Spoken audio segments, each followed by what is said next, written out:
Olá! Hoje no nosso episódio nós vamos trazer reflexões, momentos muito bons que eu vivi nessa segunda-feira participando do primeiro Congresso Baiano de Servidoras Públicas do Estado, aqui do Estado da Bahia, né? Tinham mulheres e tinham companheiros também, né, de diversos municípios do Estado. O Estado da Bahia tem 417 municípios.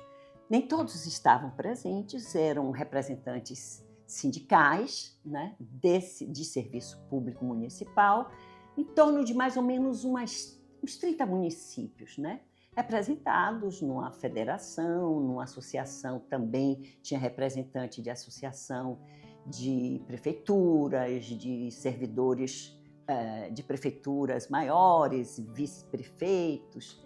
Então foi uma experiência muito boa. É um povo especial. Às vezes eu tenho a impressão entre diferenciação entre uma dimensão de vida de pessoas e de experiências de vivências de pessoas do interior, especialmente no Nordeste, das grandes cidades, né, dos centros urbanos, de uma vida praieira, de outra estética, de outras também manifestações de culturas importantes, de outros valores. Então, às vezes, eu tenho a impressão assim do que eu costumo me sentir com pessoas que têm esse território, esse sentimento de solidariedade que nem sempre a gente vê, não encontra com tanta facilidade nos grandes centros urbanos, nas grandes capitais, mas assim, a solidariedade, o comunitário, o que é compartilhado, uma disposição de luta e de esperança.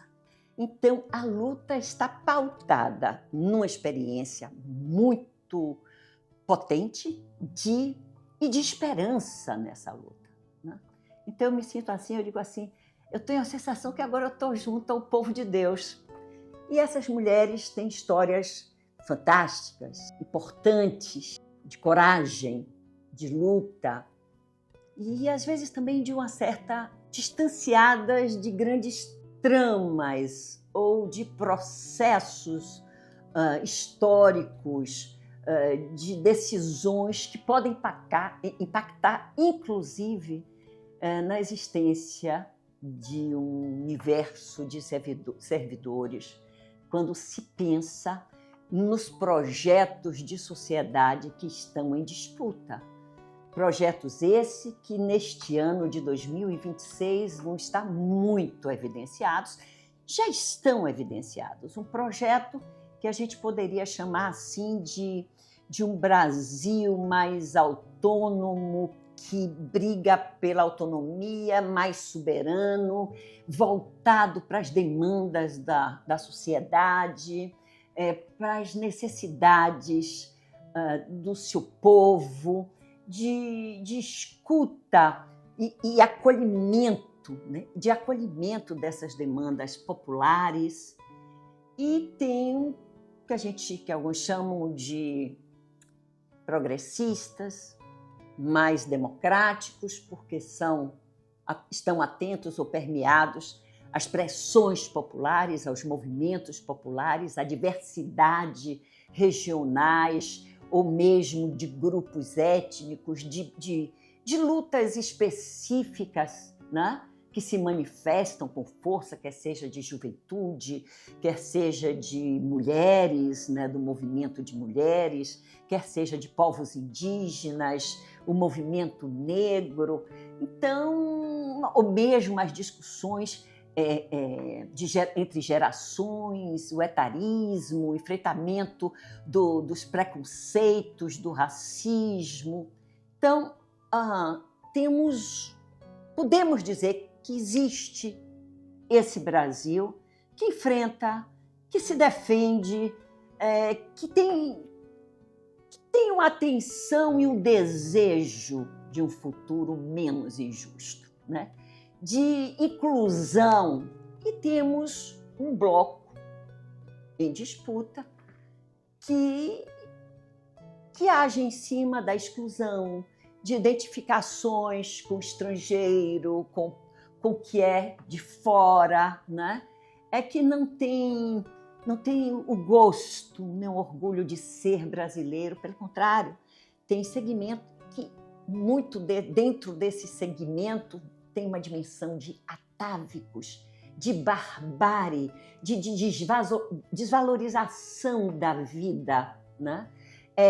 E da ganância, do dinheiro, que faz mais dinheiro, que quer mais dinheiro.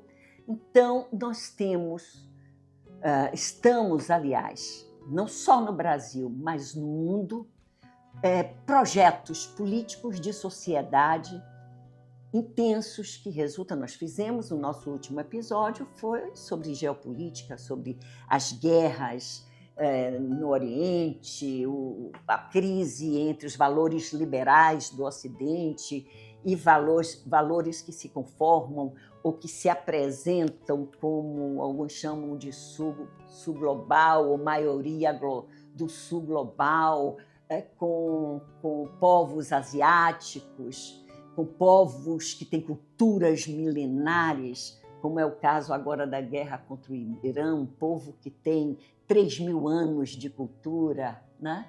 E que aqui no Ocidente a gente não conhece, o que a gente está vendo, extermínios, genocídios de povos. Então, nós estamos vivendo um momento muito importante, muito profundo de colisões, né? De colisões de valores, de cultura, de interesses, de hegemonia, de dimensões imperialistas, de discussões sobre autonomia e respeito à pluralidade. Já falamos em outros episódios sobre isso. E aqui eu vou trazer para uma população uma realidade que é não só que é brasileira, mas que dentro do Brasil tem também sua dimensão regional, né? E eu vou falar desse congresso, desse primeiro congresso de mulheres servidoras públicas do estado da Bahia, que aconteceu na segunda-feira, né, dia 29, 31, né, segunda-feira de abril, e que eu tive a honra de ter sido convidada e compartilhar com essas mulheres os seus depoimentos, as suas queixas, né, e as suas manifestações políticas de expectativas. Ou mesmo aquilo que eu já ouvi, não gosto, né? Não gosto do termo da cidade ou de dirigentes experientes, históricos, né? Acham que determinados segmentos não sabem o que querem porque tem que compartilhar com uma demanda macropolítica e eles trazem uma experiência local que é riquíssima, né? E quando a gente fala de público, serviço público, dimensão de público, né?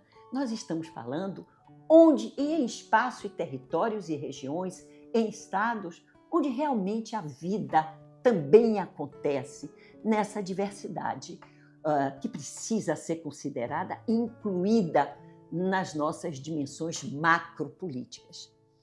Muito bem, uma das questões, inicialmente, né, no começo do evento, nós tivemos algumas atividades e manifestações culturais. E eu queria aqui trazer uma que me impactou pela beleza, pela estética, pela força, pela voz, né? De uma poeta, de uma escritora negra jovem, Bruna Silva, que eu vou mostrar aqui para vocês esse momento, alguns momentos de poesias, de fala, de voz, né? De enlevo de quem se reconhece, de quem sabe quem quer, de quem gosta de quem é, né? E compartilhando com outras mulheres que talvez nem sempre estejam engajadas nesses movimentos ou nessa linguagem. Então, eu vou deixar aqui no episódio um momento bonito, importante politicamente, de uma jovem poeta, escritora negra, com uma voz belíssima e com palavras muito fortes. adequadas, necessárias, esperançosas e que contagia com a sua estética de coragem e de esperança e de luta. Todo mundo aqui já assistiu o Sítio do Pica-Pau Amarelo? Já. Ó, vamos lá. Quem tá na cozinha fazendo os bolinhos, cozinhando? Quem está na sala sentada tricotando? Como é o nome dela? Dona Benta. Dona Benta. Massa. Aí eu vou fazer um bolo e faltou a farinha de trigo. Vou no mercado. Quem tá na frente da farinha de trigo? Dona Benta. Mas lá no Sítio do Pica-Pau Amarelo, quem tá fazendo os bolinhos? Anastácia. E aí a gente vê que existe um problema muito grande, né?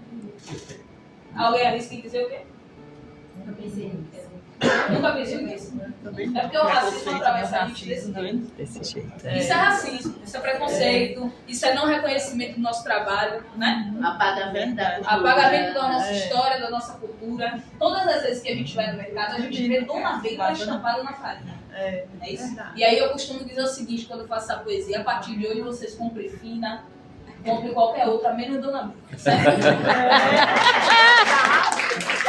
Tivemos também a oportunidade de ouvir a apresentação de uma moça da Universidade da UNEB, da Universidade Estadual, cujo mestrado ela fez sobre o 1º de maio, né?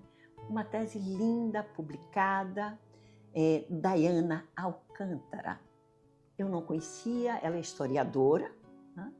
E ela fez um trabalho muito bonito, né? Uma fala muito bonita, um percurso. Quantas pessoas e mulheres e movimentos fortes, vozes que sabem para onde querem ir, o que querem construir e que estão na ativa. E às vezes a gente fica muito num ambiente, quer seja a pesquisa é importante porque você vai a um campo, você ouve, você lê, você tem acesso a documentos, mas há uma força muito grande da mídia, das grandes mídias ou da sapiência acadêmica, e a gente vê que existe um Brasil vivo, né?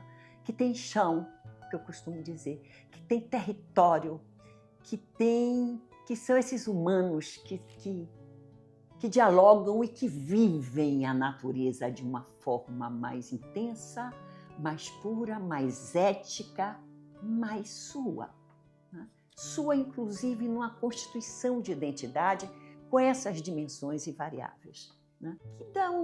que dão valores diferentes, que trazem variáveis, que enriquece na troca de experiências. Então, a Daiane apresentou também, fez uma fala muito apresentando uma história, documentos, localizações, motivações da criação do 1º de maio aqui na Bahia, da comemoração, né, do 1º de maio. E a minha fala foi numa dimensão inicialmente de reflexão sobre concepções, porque o que é que estava posto na linguagem, nas falas? Estado, o município, o serviço público, a carência, as dificuldades. Então, eu trouxe primeiro um questionamento para o pessoal. Como é que eles entendiam o Estado? O que era Estado para ele? Para elas e eles, porque também tinham representantes de dirigentes do sindicato também. E acompanhando as mulheres, discutindo as coisas que dizem respeito a homens e mulheres, apesar de serem tratadas coisas específicas como violência contra a mulher, o feminicídio, né? A misoginia, as relações entre homens e mulheres na sociedade ou mesmo dentro do movimento sindical, né? Mas como é que eles concebiam e elas concebiam Estado? O que era Estado? Né? Não, o Estado é assim, a representação, são as secretarias e tal. Aí eu escutei esse desenho estrutural funcionalista de Estado enquanto aparelho de Estado. Aí O desdobramento, eu levantei a questão, eu disse sim, e o poder do Estado, o poder dos dirigentes, dos governadores, prefeitos, as personalidades e as pessoas, né? Aí eu cheguei e disse, pois é, será que dá para a gente compreender ou tratar ou perceber que existe um movimento que conforma uma outra dimensão de apreensão do que seja o Estado, mesmo enquanto Estado burguês? Vocês estão aqui discutindo, vocês fazem pressões, vocês são servidores. Aí respondeu, servidores públicos. Eu digo que também são servidores do público, né? Será que a gente pode entender Estado enquanto... vou usar um conceito de um cientista político, Nikos Poulantzas, né? Grego que viveu em Paris, morreu no final dos anos 60. Ele escreveu que o Estado, numa visão dialética, processual, ele é uma condensação de correlação de forças. Então, forças antagônicas. Então, o Estado, ele é permeado pelas demandas, quer seja do serviço público, dos servidores e servidoras públicas, mas enquanto agentes públicos, né? Agente no sentido ativo, propositivo, realizador, né? Cujo trabalho edifica o público, cuida do público, defende o que é público, numa dimensão, mesmo no Estado, numa perspectiva de interesses burgueses, privilegiadamente, mas se faz presente, né, nessa dimensão de cobrança, de responsabilidade social do Estado. Então, eu trouxe a reafirmação, né, histórica dessa realidade, que é também a realidade deles, mas que está fora, vamos dizer, do campo ideológico e simbólico da ideia hegemônica dos donos do poder. Então, questionando a importância e a posse desse caminhar público, desse interesse público ou de bem comum, mesmo numa sociedade de desiguais. Aí levantei essa reflexão inicialmente, né? E a importância de pensarmos num contexto desses conflitos, dessas tensões, desses embates, dessas colisões de projetos políticos de construção, de interesses de bem comum, públicos, e de interesses privados, privatista de quem quer mais dinheiro, de famílias que querem mais negócios dirigidos para a riqueza e a ganância do mundo do privado. Então, que eles se sentissem e que abraçassem essa dimensão de agente público, do público que ele também se constitui e ela também são constitutivas, né? Então, é um outro lugar, é um outro campo de subjetivação, né? Da importância do trabalho, né? No serviço público. E ainda na direção desse embate, quais são os danos e riscos e perdas e cenários já experimentados e que também são cenários de um futuro breve.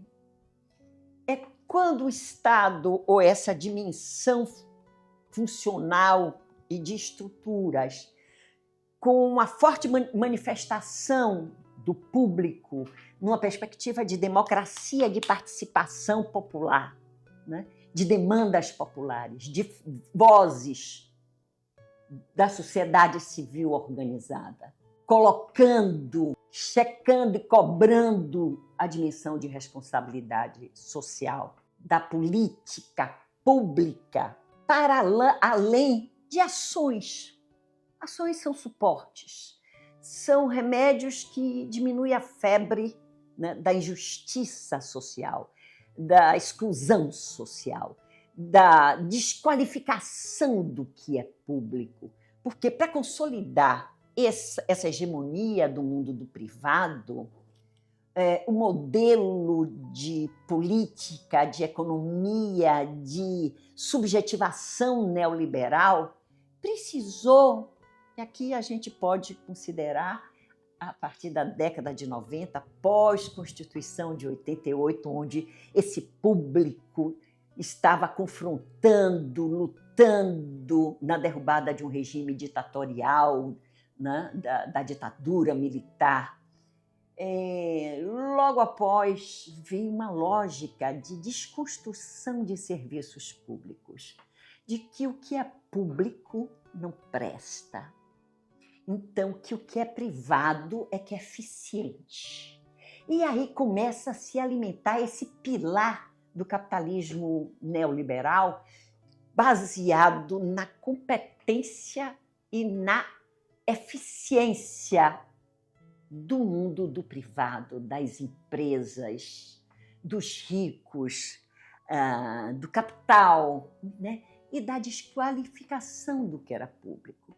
Olha a dificuldade, há quanto tempo a gente levou para resgatar uma política que diz respeito a essa visão de bem comum, de único. O SUS foi criado no final dos anos 80, do século passado, e 90, no contexto da Constituição. E imediatamente vem a lógica privatista, né, do mundo do privado. Então começa uma campanha, uma linguagem de que o que é privado é bom, o que é público não presta. Só que há uma expropriação da grandeza e da riqueza produzida pelo trabalho do serviço público, no serviço público, que é o dinheiro público, a poupança pública, a riqueza produzida por trabalhadores, homens e mulheres, né? No âmbito do público e ou do privado, e no público conformando uma poupança pública. Quando esse dinheiro público, né, cobrado através de impostos, de cobranças, do dinheiro arrecadado pelo próprio Estado, né? A partir do que se produz de riqueza, do que se comercializa, né? O Estado não vive de vento. O Estado, para ter responsabilidade por educação, por saúde, por lazer, por previdência, tem um sistema, né, que tem que ser solidário entre os agentes econômicos, de quem realiza trabalho, de quem se beneficia do trabalho e da responsabilidade social do Estado. Que eu vou chamar aqui de poupança pública, do dinheiro que essa facção, eu vou chamar de facção, do mundo do privado, do dinheiro, mais dinheiro, mais dinheiro, mais dinheiro, que conformam os chamados donos do poder, por um grande jurista, Raimundo Faoro, que tem um livro formidável, que ele fala, é um dos 10 livros, 20 livros mais importantes da história do Brasil, Os Donos do Poder. Esse dinheiro público, essa poupança pública, que o Estado investe, ou o Estado gesta esse dinheiro, a gestão e a responsabilidade, dinheiro público. Quando ele é destinado para as políticas públicas, A mídia, os programas, os jornais, o noticiário hegemônico, que representa os interesses do mundo privado, chamam de gastos. O governo está gastando mais do que o que arrecada. Então, o que acontece? O dono, o chefe de família, a família só pode gastar o que ganha. E o Estado está gastando mais quando ele está colocando o dinheiro público na responsabilidade social, de educação, de saúde, de cultura, de lazer, de ciência e tecnologia para desenvolver o país. São gastos. Agora, quando esse dinheiro público e o privado se alimenta, engorda, o capital engorda com o dinheiro público, chama-se investimento.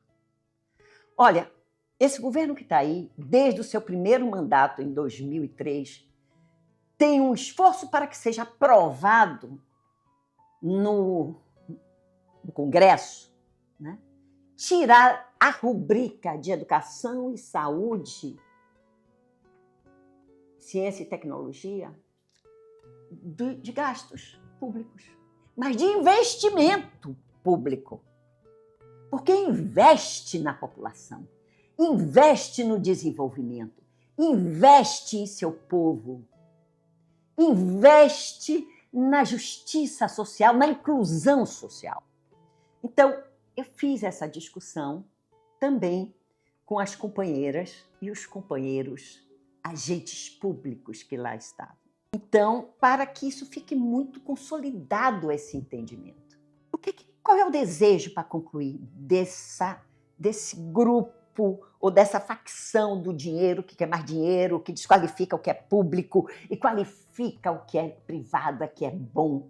Eles querem privatizar o Banco do Brasil, o banco mais antigo, que é um patrimônio público. Eles fizeram isso no golpe com a Petrobras, desmontaram a grande empresa responsável por um grande desenvolvimento e autonomia energética em pesquisas para a área médica, alimentação. Não é só gasolina nem diesel que a Petrobras cuidava.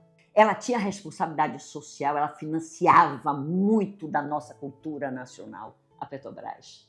Então, agora eles não estão satisfeitos, eles querem a Caixa Econômica, eles querem o Correio, que é segurança pública. Correspondência, segurança pública, é um bem público os Correios, né?